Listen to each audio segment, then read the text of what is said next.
Jiji la Mombasa limeandika historia baada ya kuzinduliwa rasmi kwa kongamano la 11 la kimataifa la uhifadhi wa bahari, ikiwa ni mara ya kwanza kwa mkutano huo kufanyika barani Afrika. Mamia ya washiriki wakiwemo wataalamu wa mazingira, viongozi wa serikali, wanasayansi na wadau wa uhifadhi wa bahari kutoka mataifa mbalimbali wamekusanyika kujadili mikakati ya kulinda rasilimali za baharini na kukabiliana na athari za mabadiliko ya tabia nchi.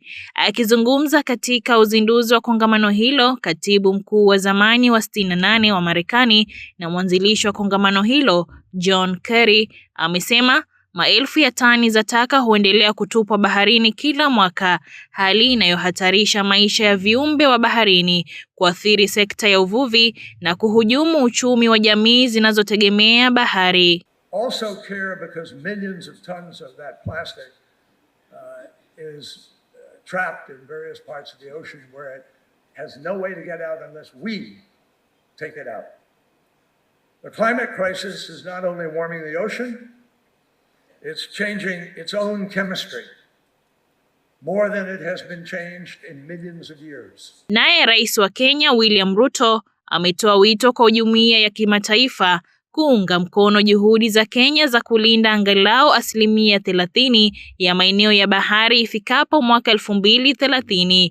Rais amesema ushirikiano huo unapaswa kujumuisha ufadhili wa shughuli za uhifadhi, utafiti wa kisayansi na uwekezaji katika teknolojia za kidijitali zitakazosaidia kusimamia rasilimali za baharini kwa ufanisi. We are opening the door to blue finance, science and innovation, so that conservation creates opportunity. To our partners, I have 3 requests. First, help us protect 30% of the ocean by 2030 with the financing, technology, enforcement that meaningful protection. Second, invest in us. Bring capital that builds industries, dignifies work, and restores the ecosystems on which prosperity depends. Third, stand with us against illegal, unreported, and unregulated fishing, the theft that robs coastal communities, undermines legitimate enterprise, and threatens maritime security. Kwa upande wake, viongozi wa kaunti ya Mombasa wakiongozwa na Gavana Abdulswamad Sharif Nassir wamesema kaunti hiyo imeendelea kuwa kinara katika juhudi za kusafisha na kuhifadhi mazingira ya bahari sawia na uchumi samawati kupitia ushirikiano kati ya serikali, sekta binafsi na jamii. As a county government of Mombasa, I'm glad to state we have worked with the shipping industry and the port industry, and I want to congratulate and thank the stakeholders. We, over the last 2 years, started managing waste that was coming out from the vessels.